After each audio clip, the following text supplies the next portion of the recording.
Dear Pantheon fans of all ages, welcome back to another, whoops. There it is. Oh my. Oh, this is such a clean start. All right, that's good enough. The production quality is top notch tonight. Top notch. Welcome back. This is what is this? Community watch party for our Pantheon developer live stream. And if it feels like it's been a month since we've done one of these, that's because it has, if it hasn't showed. Because the developers are now on a monthly schedule for their newsletter streams, and so that's why we're all here tonight. Although if you've been subscribed to my YouTube channel, you've obviously seen me since then, because I've been releasing videos lately. But as far as being able to hang out in a live environment, it feels good to be back because it's got a completely different feel, and I really like being able to like interact with you guys in real time. I like YouTube obviously too, but that serves a different purpose. But tonight we're going to be taking in some news from the developers, reacting to it in real time. For those of you that don't know me, I am not a developer, just fans. We're all fans here, just hanging out. We're going to get some news tonight. We're going to all just react to it and talk to it all together as a community in a nice like more intimate setting, so to speak. And also, if it feels like I look less suspicious than usual, that's because I moved my microphone, which I have no idea why I didn't do this sooner. Because normally it would be like kind of over here roughly, and it was like kind of blocking my face and casting this really awkward shadow, and it looked like I was up to no good. But really, so I've been kind of like shifting things around, obviously, like I said, and I kind of like messed up my camera a little bit. Oh, that's even better. All right, now we're talking. So the devs live stream should be kicking up here in just a few minutes. In the meantime, what the little teaser that they put out on social media said that they're going to be talking about quests and combat animations, among other things, but those are the two main things. And those are two very good topics, in my opinion. Everybody loves quests, obviously, and combat animations are kind of not really a hot topic, but it's something that gets mentioned a lot, especially in like gameplay streams and stuff. And it's something I've been thinking about a lot lately, actually. About how people, I think just humans in general, get so caught up in the graphics and the animations and stuff, and for a lot of people it is hard for them to see past that, and they will often rate the quality of a game based on the quality of the graphics and the animations alone, which is really unfortunate because there's so much more to a game than just that. But at the same time, it is important, because first impressions do matter, and I don't think we can really go about just rewiring the way the entire industry, looks at animations and stuff. So it is a very important topic. It helps you to feel like connected to your character in a way. Really interested to see what their latest news on that is. They've been kind of gradually improving the animations. They've said that it's gonna be a long work in progress. So we'll see where it's at.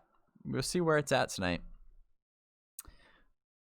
See some familiar names here in chat. We got K-Lock back as always. How you doing? Theric is here.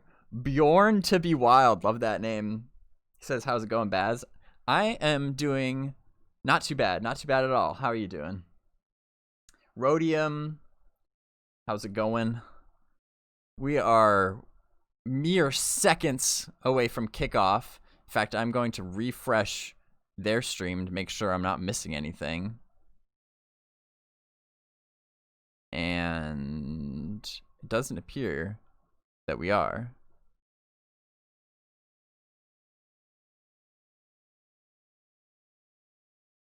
I don't even see their pre-stream up. Maybe they're running late. It is 9 o'clock, right? I'm not I don't have the wrong time. Goofy Warrior guy, hey, how's it going?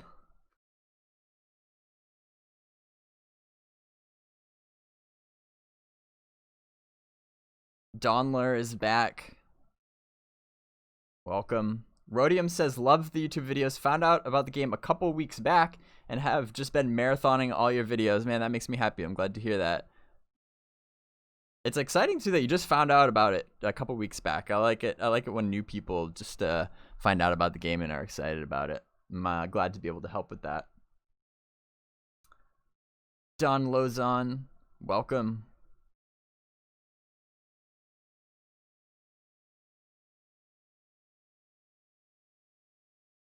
All right. Where are we at? I think they are officially late.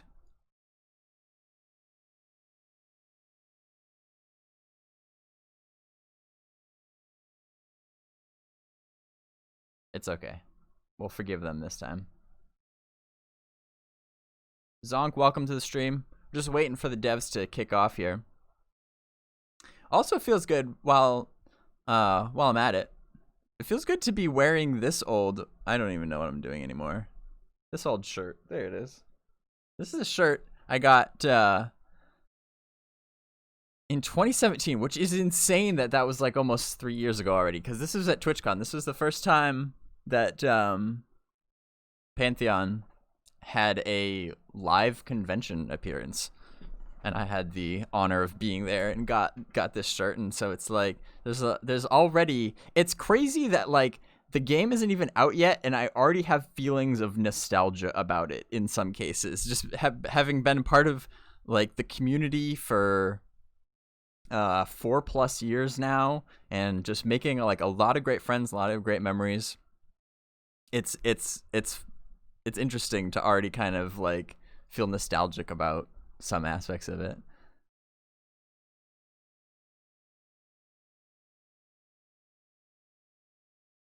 Hey Lexer, thanks for stopping by tonight.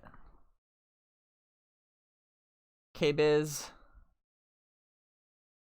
Ghost Mind, Schnookum Beans. Oh man, we got some good names in chat tonight.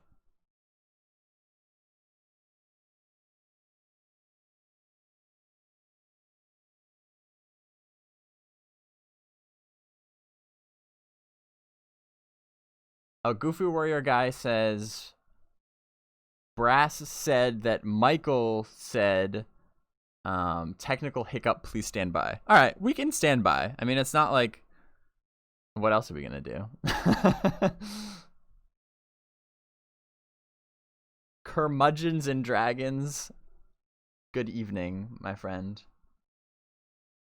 Oh, something's happening. Something's happening. All right. It's happening.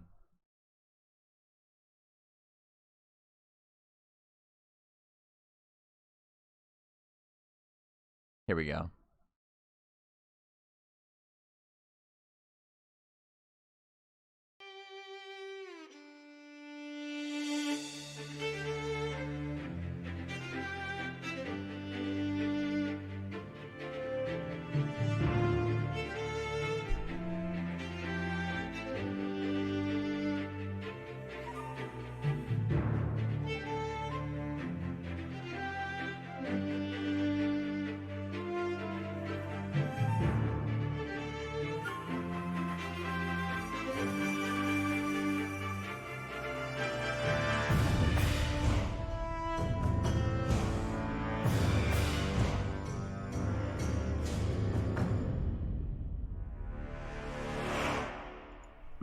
Greetings, everyone, and welcome to the May 28th update stream. I am your host and producer, Ben McHale-Dean. With me is a very static version of Chris Choppa Perkins, creative director. We apologize for the technical difficulties.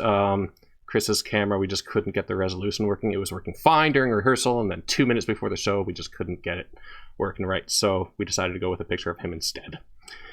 And the camera, Ben. Yeah. No, and joining us via I choose to believe that he's just standing there as very always, Dave stoically. our senior content creator. That is a live image. Everybody. So tonight we have a pretty good show for you, as we always try to do. Tonight we're going to show off some combat animations. Chris is going to talk a little bit about how things are improving on that front, making combat more engaging and more smooth and just feeling overall better. And then we're also going to take a look in-game at one of the quests that we've been working on, just to sort of showcase the questing system. So without further ado, let's turn it over to you, Chris.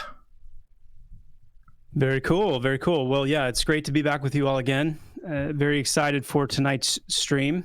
The good news is you won't be looking at us for very long, so hopefully this picture won't be too distracting. We're going to be rolling right into some footage and then actually getting into the game a bit today, so that's really exciting. What's the hot topic recently, I think, has been the recent newsletter, and been mentioned in there how we really are getting close to PA5, and that's exciting. In fact, feel free to light up the channel with some onwards if you're excited about PA5, because I know we are. But in the last dev stream in April, we highlighted that part of this final stretch before PA5, that it's focused on this process of refactoring much of the ability system, the combat system, really to bring it up to that high standard that we intend for Pantheon to meet. And so we thought it would be a good idea to just shed some light on that and take a look at what that work is looking like and the kind of progress we're making as we round the home stretch here. So the key word we're going to focus on tonight is synchronization, combat synchronization. And what does that mean and why is it important? If you think about the fundamental aspects of combat in a video game, you could say that it's made up of 4 main elements. The data, both under the hood and visualized. This is like, how much damage am I dealing, where and how am I seeing that reflected? So you have the data, the animation, which number 2, the visual effects, number 3, and then finally the audio effects. And those 4 elements make up this fundamental combat experience in video games.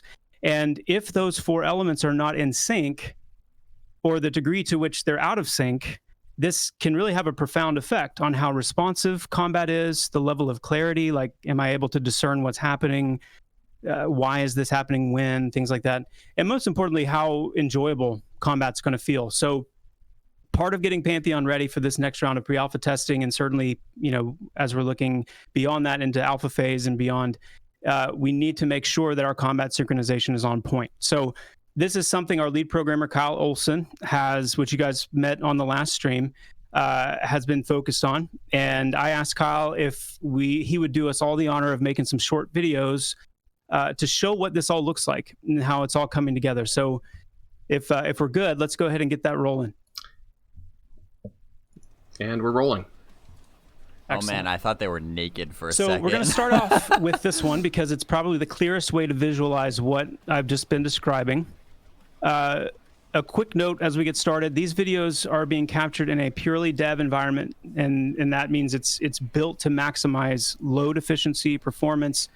There's no need for textures, NPC models, armor, weapons, lighting, terrain, any of that stuff. This is pure bare bones in dev environment. The minimum required to represent the data structures that are at work. So we're looking here at the monk auto attacks. And in this example, we've done some significant tightening of these synchronization elements. So you'll notice not only the data layer, which is shown in the floating combat text, as soon as that impact is made, that's when you're seeing the damage. So that's what we think of as that real tightening of that synchronization. I want to know exactly when that punch lands, but I don't want to just see like the numbers. Quiet. I also want to see the visual effects. And so we have that representative strike effect in there to show that as he starts off the video, it's slow, just very slow punches.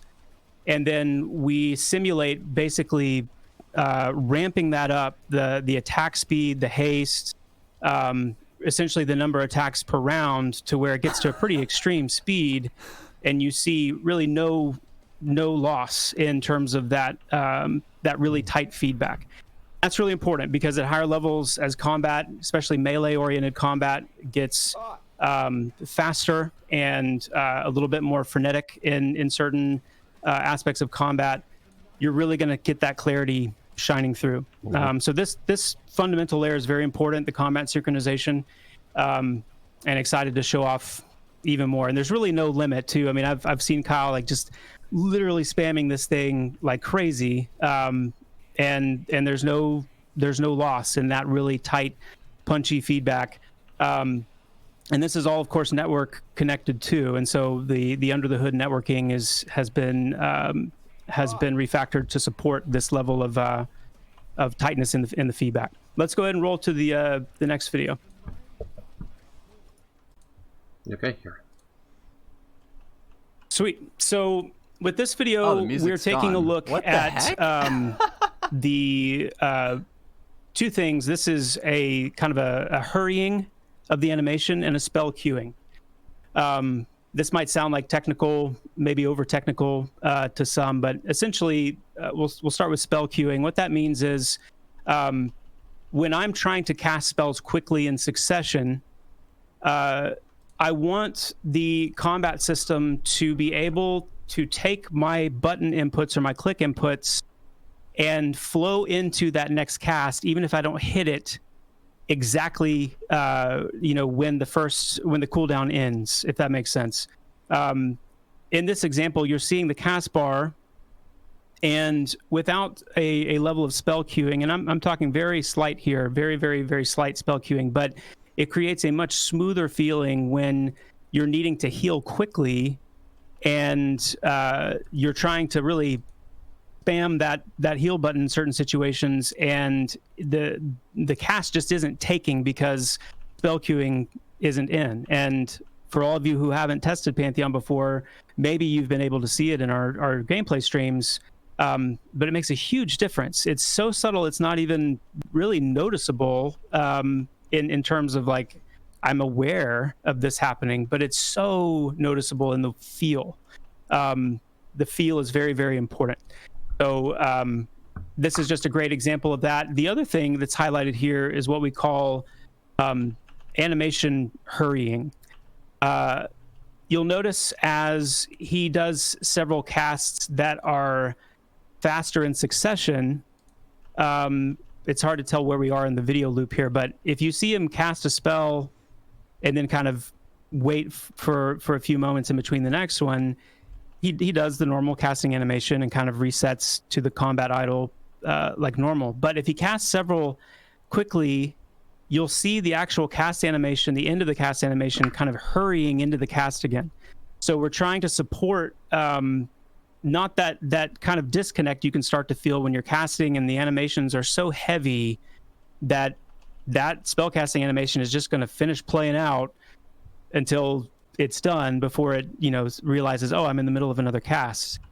What we're doing here is we're actually putting a little bit of hurrying on the animation to account for the fact that the game already knows that you're moving into the next spell. It already knows that queuing is already picking up that the next spell is needing to be activated, and so it's going to hurry out of that finished casting and into the casting of the next spell. So these are small, little. They can seem small, but when you start thinking about higher and higher levels of gameplay, and I mean higher and higher levels, not like I'm level 50 now, but when you're really trying to maximize your potential, or you're trying to pull off some very quick succession type things, even if it's just literally trying to spam the same button because you're trying to get your heals off as quick as possible, that is going to look and feel tremendously better because of these improvements. So really exciting stuff. Let's go ahead and move to the next one. It's one of those details too that we've talked about it before in the past, where if something feels right, you won't necessarily notice, but when something feels wrong, you'll notice it feels wrong. So yeah, when you have this kind of flow, it just feels good. It just results in a good user experience, which is what we're aiming for. So much of the combat is about feel too, and that's a great point. Yeah. It's a great point. When you spend and most I noticed in the chat. Go ahead. Too, that yes, just to confirm, this spell queuing is keyed off of your personal latency. So this is not like a just a hard binary setting. This is actually factoring in your personal latency and then kind of working with that to achieve kind of the ideal amount of queuing to make sure that you're able to chain those spell casts when you're trying to do them in rapid succession. Take some questions at the end like we normally do too, so hang on to those. All right, so let's go to the next animation. Heal over time. Cool. So we're just going to sprinkle in a few things in here as we go. You guys know we've been working pretty hard on classes. We're showing a couple of the I don't want to say like the favorites, but we're showing a couple of the abilities that have been really popular right now internally in terms of their effect. And this one is Hurry the Past. It's a shaman spell. If you're not familiar with that spell, basically what it's going to do is when you use Hurry the Past, it's going to look at all of your personal hot spells, heal over time spells that you have active on yourself and any other members of your group. And it's going to calculate how much healing is left on those hots. And then it's going to heal all of those affected by your hots instantly for that remaining amount of healing. And then it's going to refresh all of those hot spells as if they were just applied. It's a very, very powerful and very fun spell to use for the shaman. And here you are seeing it in action. Kyle is putting his a couple of hots on himself and on the group. And then you're going to see him here use Hurry the Past. I think it's coming up. Well, there's latency. I'm watching it. But when you see those larger numbers kind of consolidate and hit all the different targets, you're seeing Hurry the Past land, and then it's actually refreshing those same hots on those targets. And we've seen some really cool just synergy between the shaman and some of the other classes in terms of the way their healing kit works. And we're just excited to continue to show more and more of that synergy with the other classes as we move along. Let's go roll the next one. Ground targets. Yep. There we go. Also made some significant improvements in our ground targeting system. So you're going to see, number one, that the ground reticle is respecting the actual geometry in the environments. So you're not going to get any of that weird kind of texture stretching on the reticle, and you're also going to get full coverage on those geometric shapes. So if you're in an environment that's very rocky or has a lot of kind of uneven ground, it's not going to matter that the target is not on the same plane as you, because the ground targeting is actually smart enough now to kind of creep up walls and elevations and different things, to where what you truly have within that reticle is what is truly going to be affected by your spells. So it's a very significant upgrade. This is not just for class abilities, but it is also very much for some of the plans we have for things like devastating abilities when we want to do not necessarily reticle-based telegraphing. We've talked about that in the past, how that's not really part of what we like, but we do love the idea of abilities having real points of contact, and then damage or effects kind of emanating out from that. And this is going to make it much more dynamic when an NPC or a boss or something is rearing up to throw this very significant devastating attack at you, and you really have to consider your environment, because it's going to be much more difficult to actually get out of the way of that because of how smart now and refined the ground targeting is. So again, just another and very, very, very important pieces of progress that really have needed to happen to make sure that Pantheon is able to achieve that high standard of gameplay in every aspect, and then making sure all of the networking fundamentals are able to support that. So really, really excited to show this one. All right, let's roll on to the next one. Splatter. Oh yeah, cool. So this is the Dire Lord again, another really fun ability. So you're seeing the poison effect land on the offensive target. Then when the Dire Lord uses Splatter, it's actually spreading that poison event to all of the nearby targets. It's a very, very fun ability. It allows the Dire Lord to really do some creative things in terms of how much coverage you're able to get on certain dots or damaging type spells. Splatter is excellent. And then through the mastery system, we're I guess I can go ahead and spoil this goodness, but you will actually be able to evolve Splatter into an ability that will allow you to splatter not just dots and debuffs on your offensive target, but on yourself as well. So you can imagine the Dire Lord, part of the Dire Lord strategy at times is to allow themselves to be affected by a certain detrimental effect, only to then run to the next target or group of targets so that they can splatter that out onto the other targets as well. So it's a very interesting, very fun, very creative ability that allows you to do some really interesting things. So something we're really, about these really excited about how that's come out. naked And synchronized it's great men just is seeing these creeping me abilities out, as part of this this combat system refactoring that we're doing, and really getting these classes fully and finally ready to be experienced. You're seeing abilities like Hurry the Past, like Splatter here, running now through all of these combat system improvements, and I really do think that it speaks for itself. But of course, once you actually get into the gameplay and see these things in action in real time, it's really going to prove to be a monumental step forward in our development. So For sure. very exciting stuff. All right. Well, thanks for coming. That's it. Oh, no, wait. We still have a whole part of the show to do. I think we're going to go in game now, if I'm not mistaken. Ooh. Dun, dun. Dun, dun, dun. I don't think you are mistaken, Ben. Good. All right. Let's head in game.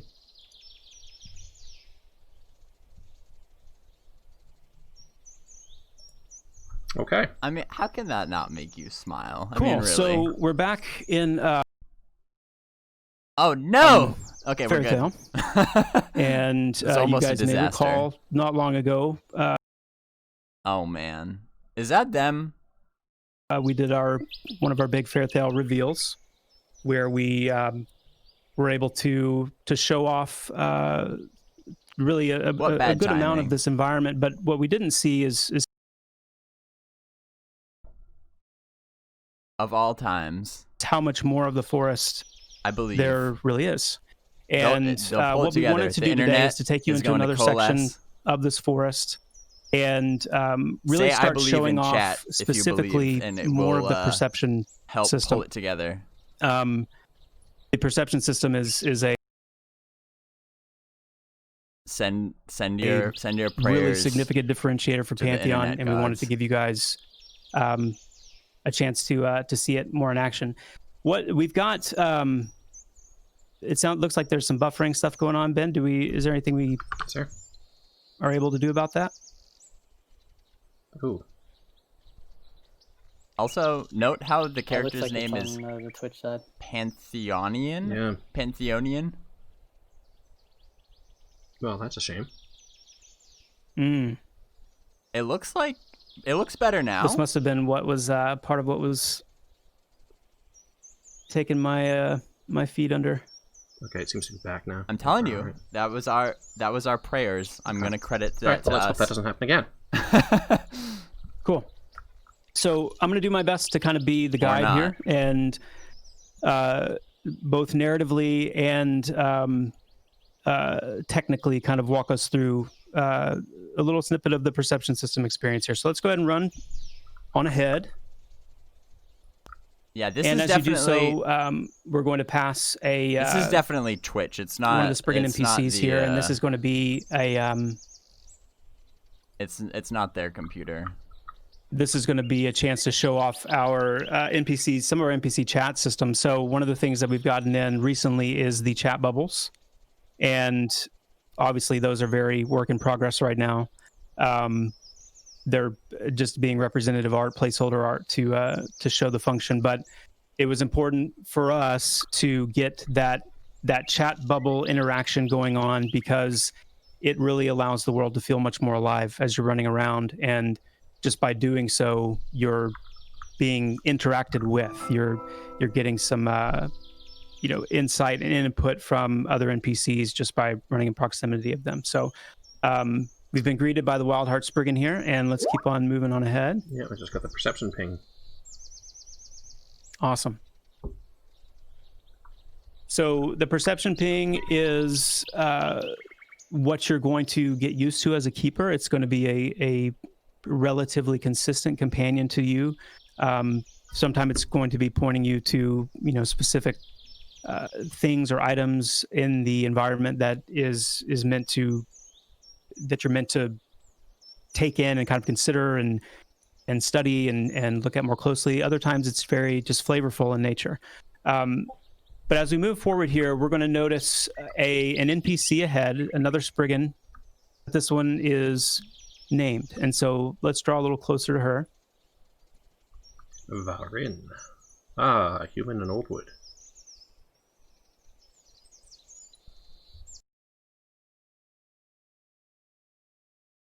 Boo. I feel bad for them though, because I don't think it's their side. It's just bad. It's just it is unusual to see a bad human timing in the deeper parts of the Oldwood. Your presence is welcome here, but do not be careless. Great. So we've gone and we've encountered this Spriggan, and she is giving us a message, just kind of a generic, oh, it's a human in Oldwood. You right click on her to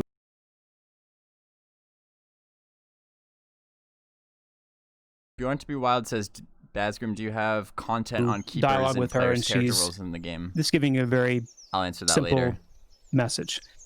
Now, one of the things that's really important for the perception system is that it's going to, by design, condition the character over time to start paying very close attention to their environment. The environment is going to offer you all kinds of discovery and special information. And so what I want you to do, Ben, is I want you to back up to kind of where you started when you first saw Varin. And instead of running right up to her to speak to her, which is the natural response, take a moment to consider where she is and what's around her and see if there's anything you might be able to find. Okay, I'm just going to pause things for one moment. It seems like we're still having streaming issues. I'm distracted because I'm watching it on Twitch, and okay. It's like... I'm just going to try a different way of doing this. Just give me 1 second. Sorry about this, guys.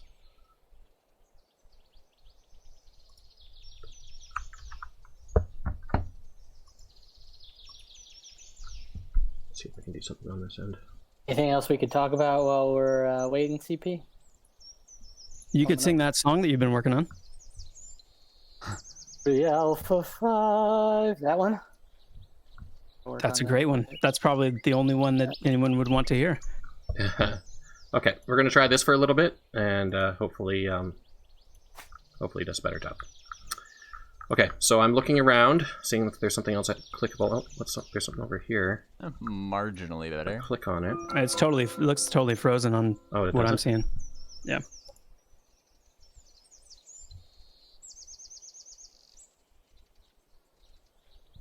Yeah, no, that's better. I mean, it's still not really doing the game justice, but okay, I'm gonna try. I wonder what that changed.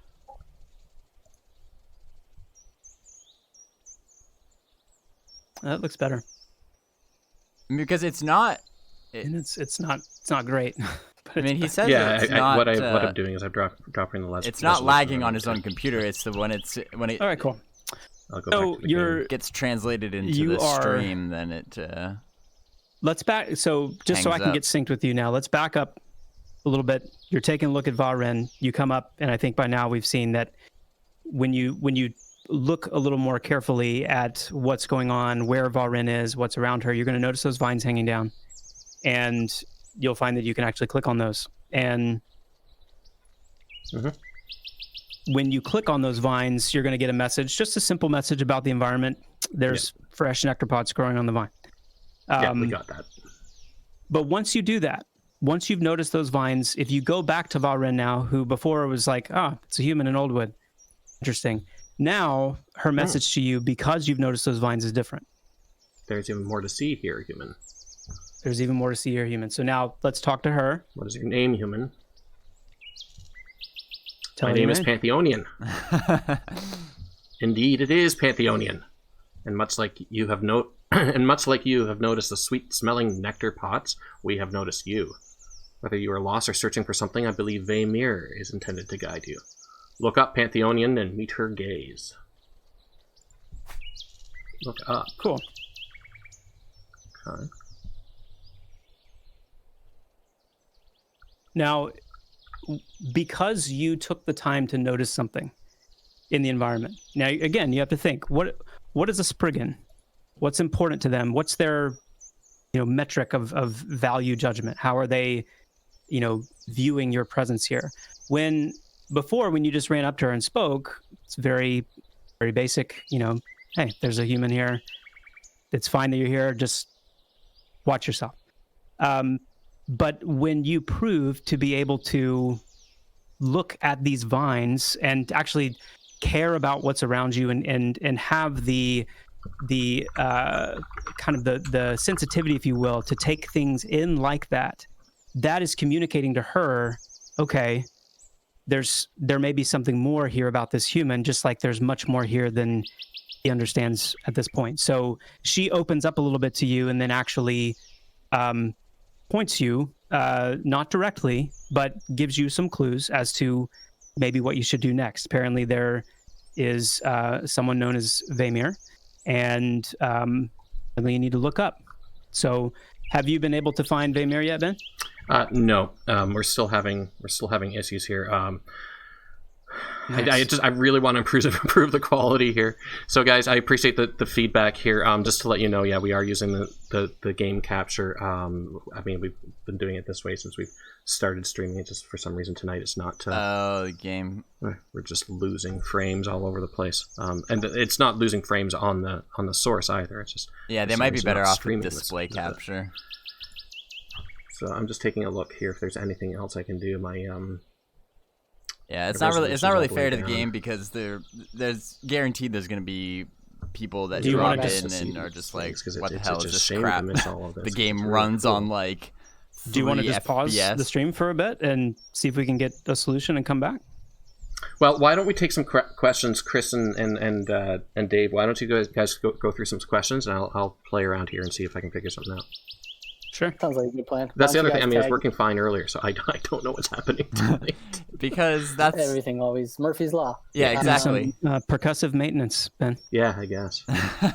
That's the nature of live shows, man. And we'll get some questions. Let's start out with some of the combat Everything animation works questions until you hit live.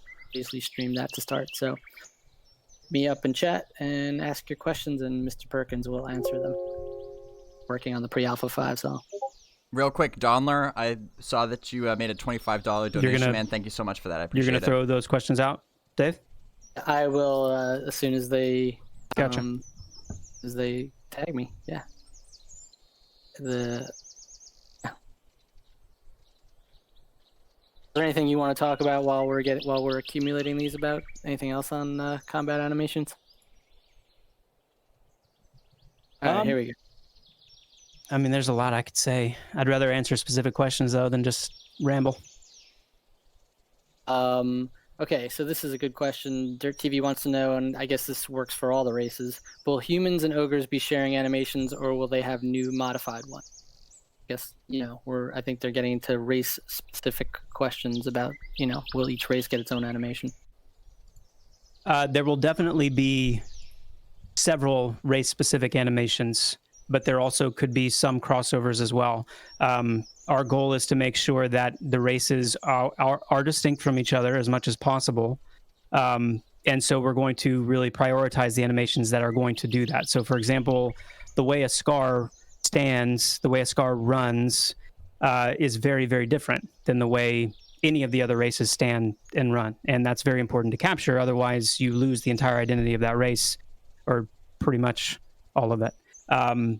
And that goes for some of the other races as well. The ogre comes to mind, the Archai as well. So there is going to, and I don't mean to just highlight those. Be careful with things like that, because I mean, truly all the races will have moments where they need that kind of differentiation. So we are very aware of that, and that's very important because of how important the racial identity is in Pantheon. So yes, you can expect to see some good variation in animations between the races, and in our attempt to prioritize the most impactful and then work down from there. Okay, we're going to stop the stream shortly, and we will come back in within a few seconds. We're just going to change our output scale to 780p, see if that helps out.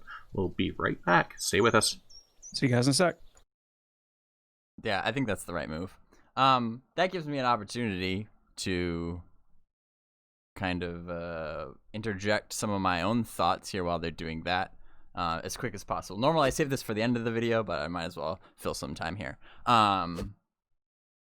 Talk about the combat animations, because that's really the only thing that we've seen in any substance so far. And for the first part of it, I was so distracted by that metal music in the background that I forgot to actually be paying attention to the animations. But in general, my first impression to those animations, even though it was just kind of like it was very little taste, but I can already tell that the improvements are what I would consider noticeable, and they're nice, like, for sure.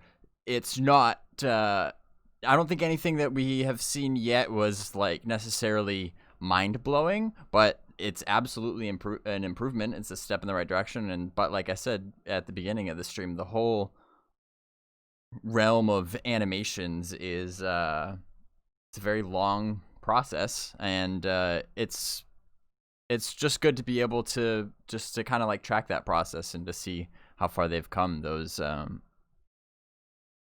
there was a few in there in particular, like that Dialord ability that is really actually unlike anything that we've seen before, and it's really refreshing to see stuff like that. Like, I think they nailed it perfectly when they said when animations are good, you don't notice.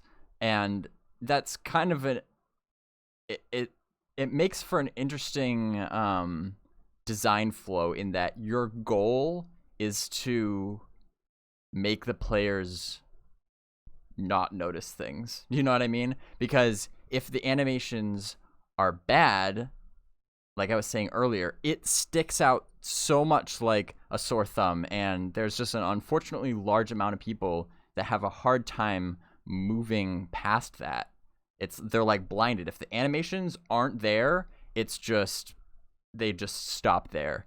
And so the goal is actually to allow players to not get hung up on the animations, to be able to experience the rest of the game. So, you know, there's probably actually very few people that will really spend much conscious time thinking about, like, wow, like, these animations are so smooth. Like, that's not something that's probably not a common thought that you would have while playing the game. That's okay, because if the animations are there and they are smooth, it just allows you to feel like you're one with your character. I mean, that's what playing a role-playing game is all about, where your character is responsive, and you just need to basically think of what you want to do, whether you move or perform an ability. You just think about it, and your character does it quickly and beautifully. And so that they're definitely making progress. They're definitely making progress toward that. I'm gonna just refresh.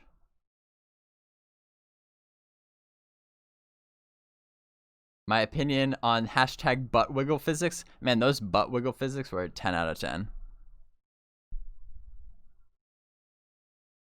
Alright, they still appear to be offline, but that's okay.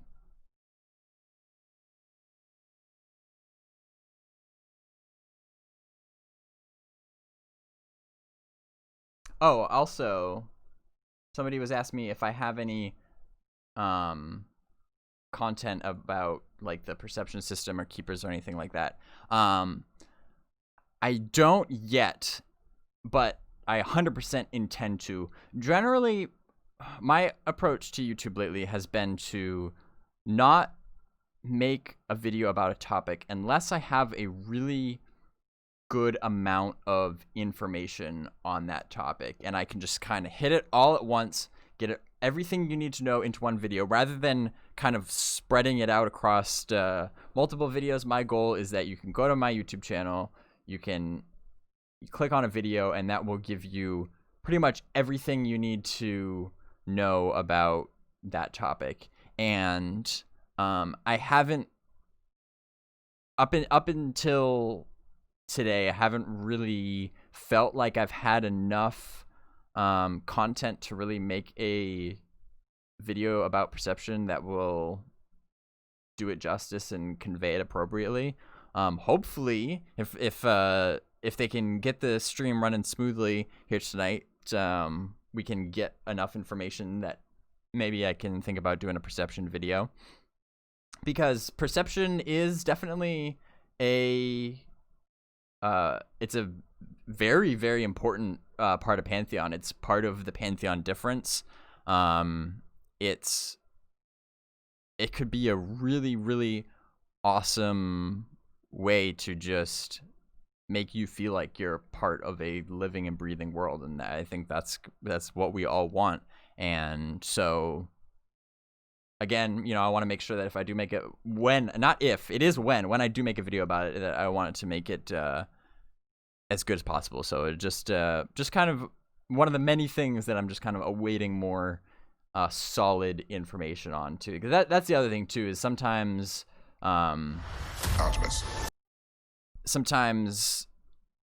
it's a game in development, information changes, and so I want to be reasonably sure that the videos that I put out aren't just going to become outdated within, a few weeks or months or whatever. So anyway, I'm watching an ad, so that must mean that we're going to be hopefully back up and running here in a soon.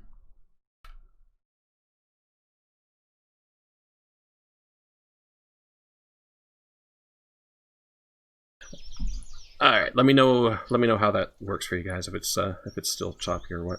So far, but not all right, so optimistic. we were told to take a look up.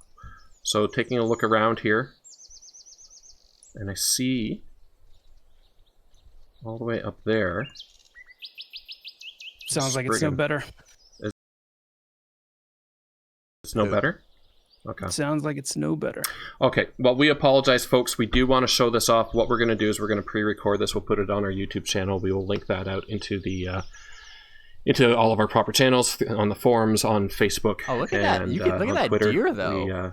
We believe it really deserve to see it the best quality. So, apologies. We'll do it that way. Do you see but that? For now, let's go back to questions. And that's sick. That alone was worth David, firing up the stream again. Questions for us? We got plenty of questions. Hang on, back now. If you guys want to send some more in, that'd be great. How are the depth of animations going in your example? Will Monk have a good variety of attacks that flow together well and can vary in sequence? I guess they're just wondering about the variety of the animations. Class design question. Yes, the Monk is being built to flow. Monks, probably more so than the other melee classes, are weighted a little heavier towards auto attack damage, and in fact their auto attack actually plays in as a mechanic into their class play. But that is being built with the weaving in and the different types of abilities. For example, one of the real, I guess you could say, crowning abilities of the Monk will be a charged attack, where you actually hold down the button or hold down the click to charge up the attack and then let it loose, and that's going to synergize. When we get to the patch notes, I'll actually read off what the name of that ability is, but that's going to synergize very strongly with your auto attack, not only your auto attack rounds, but the auto attack damage. And then, yes, there will be other types of abilities, martial abilities that Monks have that all play really well with the overall ebb and flow of the class. So excited to show that one off soon. Ben, do you want to do the patch notes first, or while I rebuild Yeah, sure. Let's go into the patch notes. That's a good idea. You guys, in the meantime, resend those questions. I got some of them got cut off for me, so just tag me again in the Visionary Realms chat, and we'll get some of those going after the patch notes. All right, well, let's do this. So we've pulled from some of the highlights throughout the month of May to let you guys know what we've been working on. So here we go. I always feel like we need a song here. Patch notes. Yeah. I think that'd be great. Nathan Napalm might be able to help with that. We'll work on it right after the pre-alpha 5. So I'm going to loosely categorize these in terms of just the different parts of development that they fall under, things like programming, world building, things like that. So starting with programming, we completed the refactor pass on AI, including the AI routine fixes. The AI routine moved to waypoint using radiuses now, which is great because it adds this nice little short distance wander effect for NPCs around their waypoints. Very natural looking and just part of kind of building in that life and that movement in the game world. Some preliminary work on the HUD updates begins, and that largely really just is governing the visual and the functional improvements of our tooltips, the chat bubbles. The chat bubbles that you got to see briefly today, they will be, that's in as just representative. It's not even gray box art, Pantheon gray box art. That's coming up soon. But those chat bubbles that are tooltips for items, for abilities, things like that, is all part of those HUD updates that are going on. Also, the living codex, the left side of the codex now scrolling as intended, so that's a good thing. This is just more of a bug fix than anything else. Again, fixed a bug for mastery points not updating properly when spent. Interactive props now distance check based on line of sight collision to collision box, determining the appropriate distance. Just hooking up NPCs to appropriate stat combination formulas with full support for NPC class settings. So that we'll probably dedicate a stream to that a little bit, but that one's exciting and really just part of the other note that I have somewhere on here I'll read now, which is final tuning, balancing, and itemization passes across level 1 to 50 in prep for pre-alpha 5 have begun. So that's very much a part of that, is getting the NPCs now in that final tuning balancing pass hooked up to the appropriate stat formulas to make sure that, you know, everything to do with buffs, debuffs, things like that are meaningful when applied to NPCs. If we fix an off by one error with NPC experience, causing them to spawn one level lower than intended. It's an interesting one. Fixed a bug where you could not drag abilities around on your hotbar if the hotbar was not locked in place. Just a deep amount of combat system refactoring. That's really was the first, primary focus of the stream.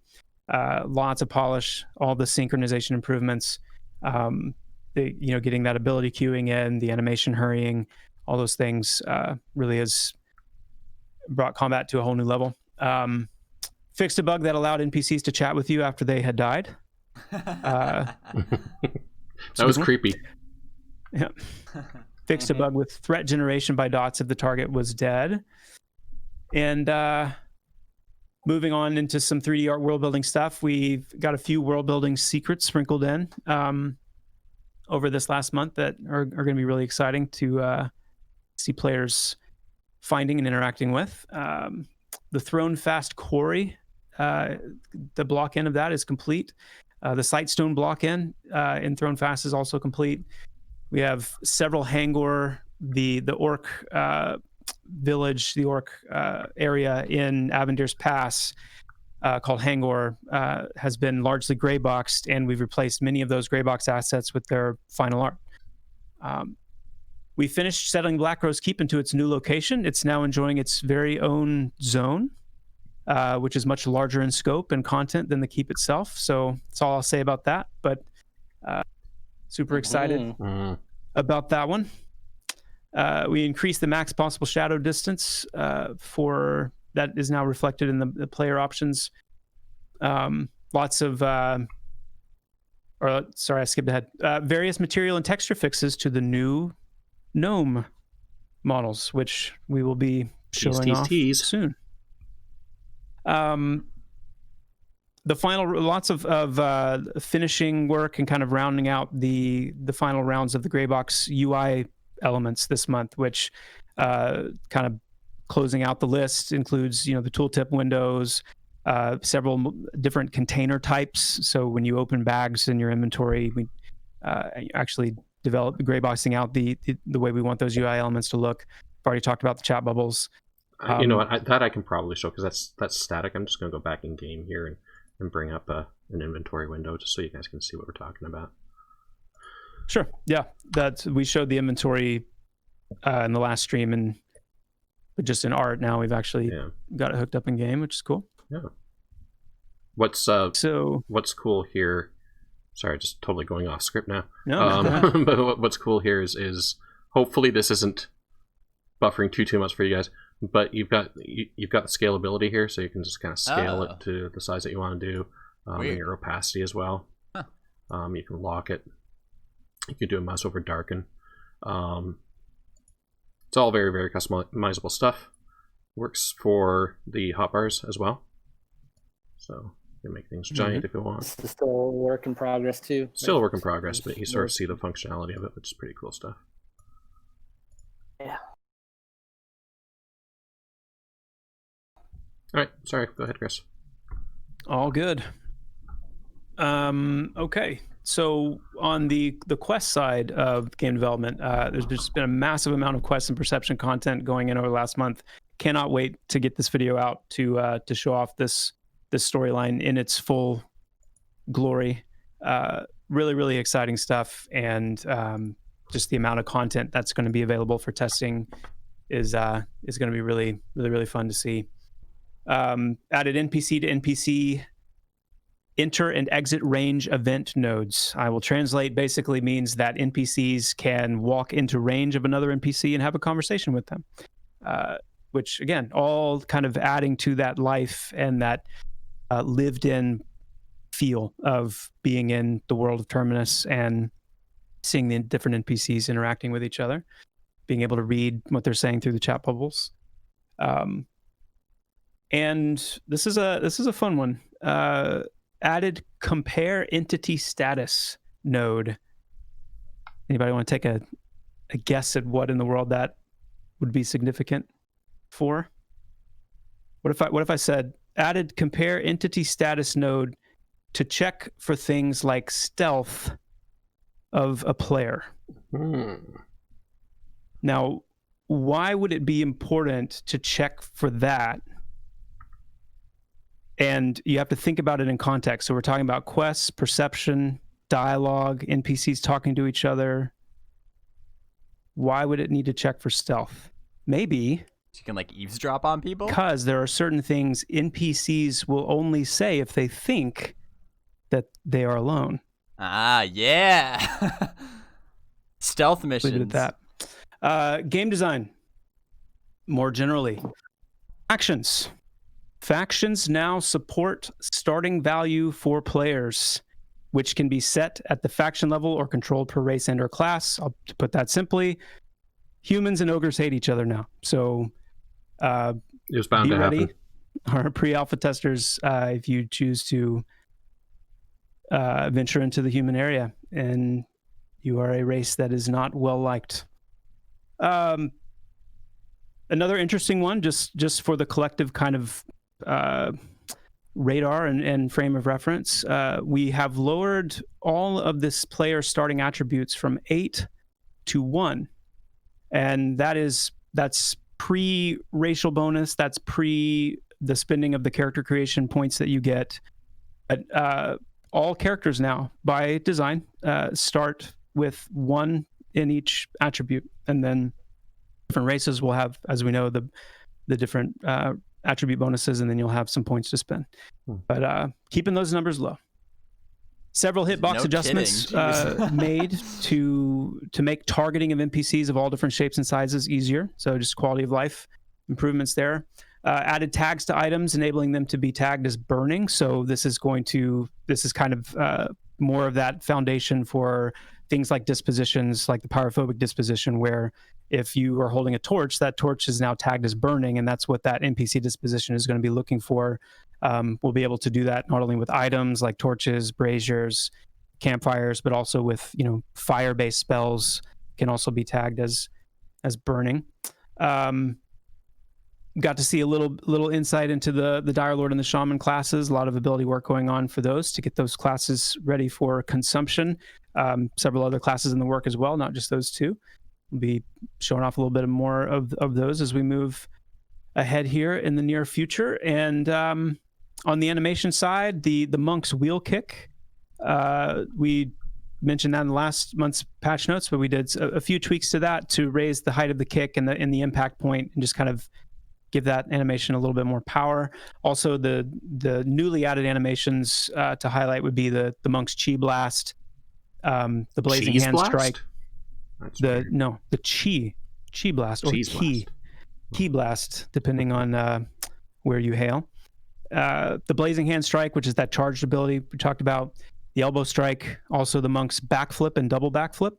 I can't remember if that's even listed on the website. I don't think it is. There's a bean. Be great when we can update some of those, and be some interesting things that'll come to be seen. If only there was a new lastly, website coming or something. That'd be cool. Oh, really? Yeah, I said if only there was a new website coming. Ah, yeah. Guess we'll just have to. If only. Yeah, if God. only for right. Yeah, that'd be nice. And then just two-handed slashing, two-handed blunt combat idle attack animations, getting their day. And yeah, that wraps it up. Great. Again, that's not exhaustive, but those are just the highlights that we chose to share. Mm-hmm. They've been talking about. Well, thank you so a new much, website everybody, for a for long your time, to patience be fair. tonight. I know that we had a few rocks and a few bumps along the way, but I do appreciate you hanging out, and we had fun anyway. I hope you guys did too. We do have time. We have about 4 minutes for some questions. Dave, do you have something in the hopper? This is one that's come up a bunch. So Hyde probably the most detailed one. On the subject of animations, is Pantheon being developed with animation canceling in mind? Something that's become more and more common in modern MMORPGs. I'm curious where Pantheon stands. Animation canceling. Yeah. So let me phrase the answer to this. It's not that animation canceling is the goal, or like where we're going with anything that we're doing. We are designing and tuning the game with all of the timing-based elements of combat. So things like global cooldown, individual ability cooldown, the casting time, from having a casting time however long all the way down to instant, and the animations that accompany that, weapon speed, attacks per round. All these different timing-based elements of combat are being designed to not like overwhelm itself. It's if you have just brute force too many things going on, too many actions per second, that's just not the kind of game Pantheon is.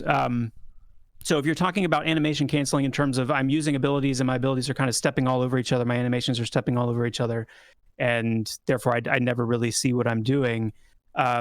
We're designing things in a way to prevent that and lessen that, but also the animation queuing the ability queuing and the animation hurrying is the other side of what we're doing to make sure that those things stay clean and stay fluid. So if you're talking about animation canceling just in terms of like I'm like how I interrupt my own action, like if I'm casting a spell and I need to stop casting the spell, then you would do that by just moving. You would do that by moving, you do that by jumping. We don't have like an animation canceling button, like stop when I'm doing button. But yeah, you should be able to get out of the animation that you're in by interrupting the ability. So that unfortunately took 3 of the 4 minutes we had left. We have 1 more minute. We are not doing animation locking. That, like, what we're doing is the antithesis of animation locking. We're creating ways for you to flow out of your animations, but you are not. And animation locking is, I cannot use the next ability until this ability is done animating.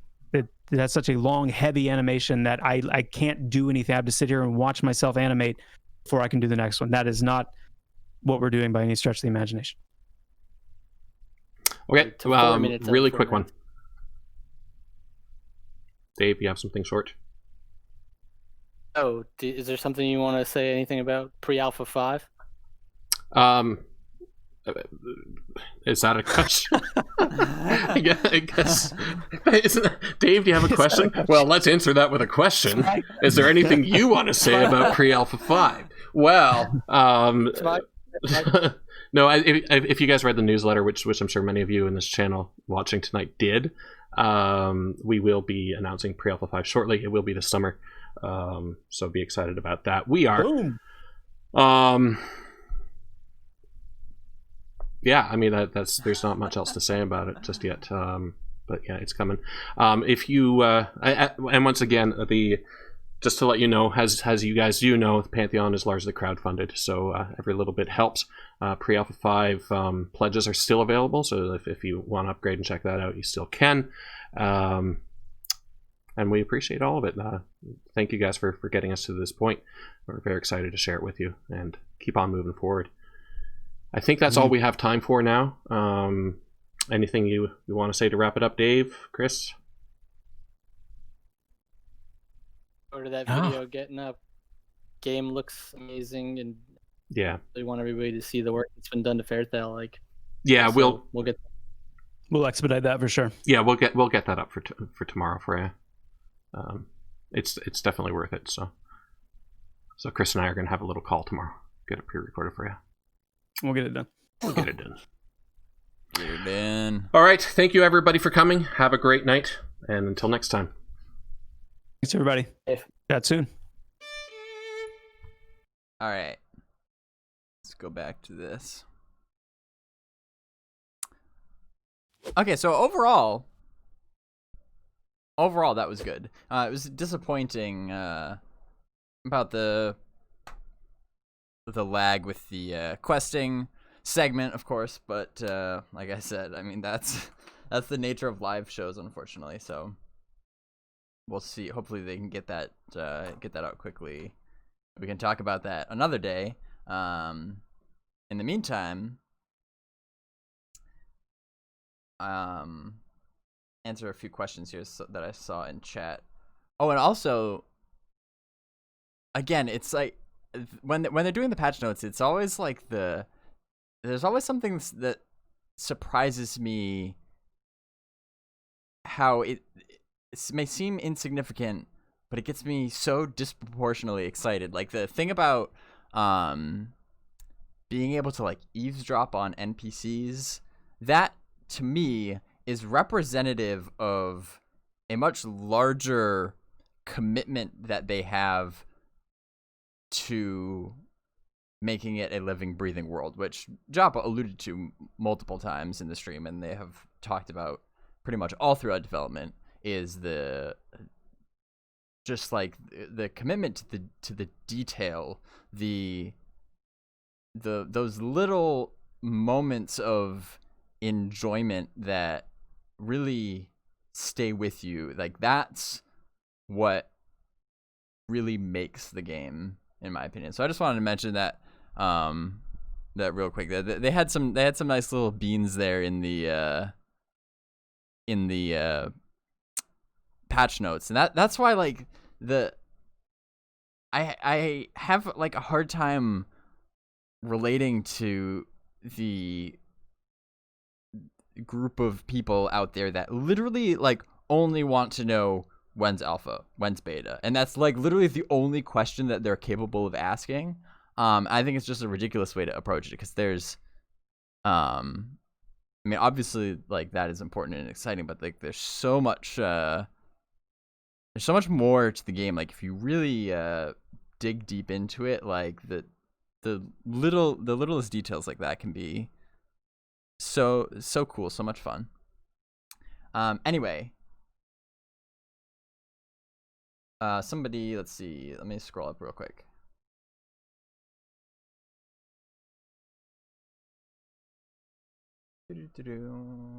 Oh yes, Yum Donut 80 says PvP or PvE. I am a PvE guy. That's all there is to it. I've never, well, not never. There have been a couple games where I've enjoyed PvP, but still, it's just not the same. Not the same to me. I think there's nothing like the satisfaction of working with other people.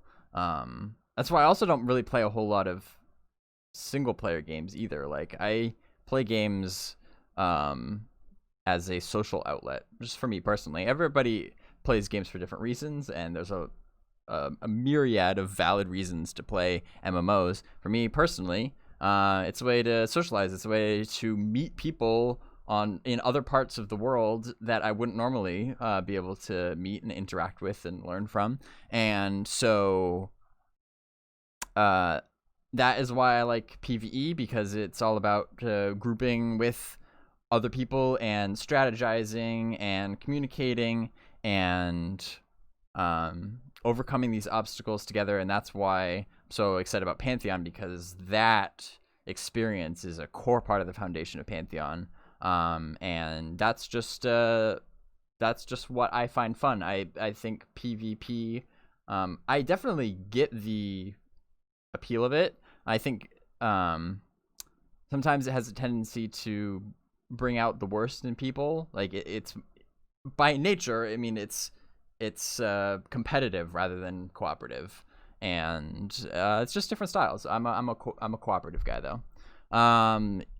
Yum Donut also says, did you plan to run a guild in Pantheon Rise of the Fallen? And that, I get this question a lot actually, and the answer is that I don't really know yet actually.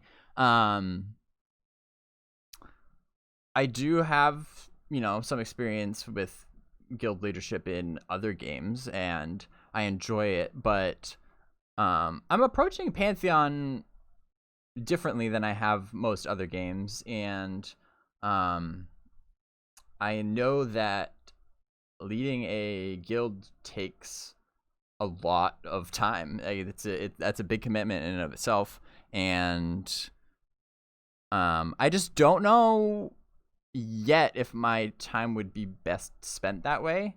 What I love doing even more is what I'm doing right now, which is streaming and making videos and spreading the word about Pantheon, and just talking with people about Pantheon, being a Pantheon communicator, if you could call it that. That, where I am now, that is what I love doing, and that's what I want to dedicate my time to. So I want to make sure that I can do that well before I start taking other things on, like running a guild. It's probably more likely that I will join an already established guild, and maybe operate as an officer or whatever. I wouldn't mind that. There's already a lot of great guilds in the community, and the game isn't even out yet. But that's kind of the other thing too, is that I really want to. I prefer to actually play with people in game.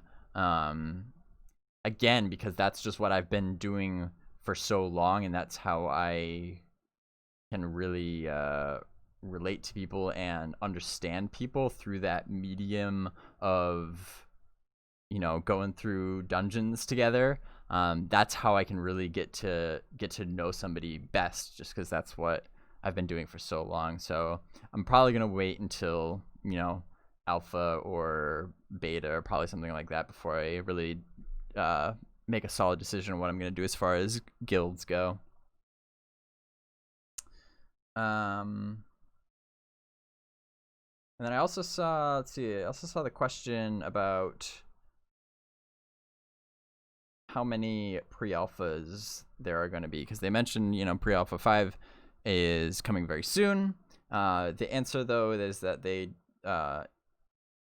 don't know how many pre-alphas phases there are going to be, because a lot of it depends on how each test goes. It's, I don't know. I don't like speculating, but more so than before, though, because I read everything that the devs put out, and especially in the last producer's letter, some of the phrasing anyway, whether it was intentional or not intentional, they mentioned pre-alpha being a huge step toward determining if the game is, but before they can even start considering if it's ready for alpha. So take that as you will. There probably won't be, if there is another pre-alpha after pre-alpha 5, it sounds like it won't be much longer. It may be the last pre-alpha. Yeah, Donler. Yeah, that's a good way. That's a good way of putting it. It's very possible that pre-alpha 5 will be the last pre-alpha. I don't think they have confirmed that, but it is certainly very possible.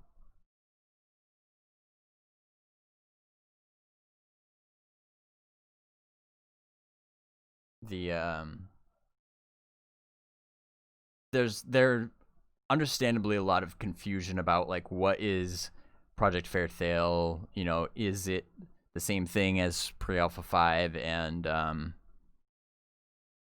it's understandable, because the way that has been communicated over the past several months has not been entirely clear, and I think they have kind of adjusted actually the scope based on their needs, and so kind of have to adapt. But of course, it leads to some confusion in the community.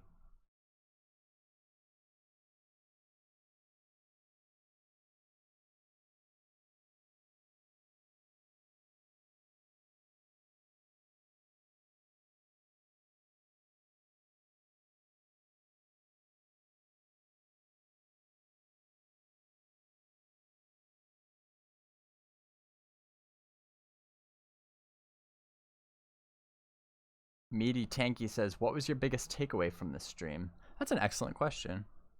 Again, I think the first thing that comes to mind is what I mentioned earlier about the example of being able to eavesdrop on NPCs. My biggest takeaway from this stream in particular is, like, twofold. A, that if they continue with that mentality, the game is going to be freaking immersive as all hell. And I don't even really use, I try to hesitate to use the word immersion, because it means so many things to so many different people, and something that might break somebody's immersion might not even make a difference to somebody else. But like those realistic details, or to put it this way, those sorts of things that make the world so much more believable, like, that sucks you into the game. And I feel like it's been a long time since there's really been a game that has gone to such great lengths to allow you to do things like that, to allow you to do as many things as you could think of that you could do in the real world, to be able to do that in game. I think that's incredible. The flip side of that is that to do that well, takes a long time. Like it takes a lot of work, and that was kind of another thought that that I had while watching this stream is like, yeah, like nobody can deny that it's taking a long time, and it seems like progress is really slow, but little things like that remind me that it's taking a long time because they are just so committed to the details like that really sell the game, and they're often pulling these things like out of their sleeves that they've never even hinted at that sort of thing in the slightest in the past. And so that's something I personally had never even thought of as a possibility, yet that's still going on behind the scenes. And so that's why it can be hard to stay patient as a community, is because we don't know what's going on behind the scenes. But so little teasers like that, though, knowing that stuff like that is going on makes me it makes me so much more excited. Like I don't even know what to expect anymore when the next time that I have the privilege of being able to play the game, which hopefully I'm gonna do everything I can to stream that for you guys. I did a gameplay stream back in 2018, now almost 2 years ago now. Yikes. But obviously a lot has changed since then, so I'm really antsy to be able to get back into the game, experience all these changes firsthand, both the ones that I know about, and then things like that I hope that there's going to be a lot more just things that make you say wow that you experience first game that kind of catch me by surprise. Like those are golden nuggets in the game, and so can't wait to do that. And then on that note, I think I'm gonna call it a night here. Really appreciate you guys though hanging out, sticking through it for this dev stream though. It was good. I'm gonna post my recording of this on YouTube hopefully tomorrow, for those that weren't able to make it live. And then again, keep an eye out on Pantheon's YouTube channel hopefully tomorrow for the information about the questing and perception system, and we'll take it from there. We'll see you next time, at least a month. We'll reconvene here a month from now, if not sooner. So we'll keep in touch on social media in the meantime. So thanks for watching. Have a good night, and we will see you next time.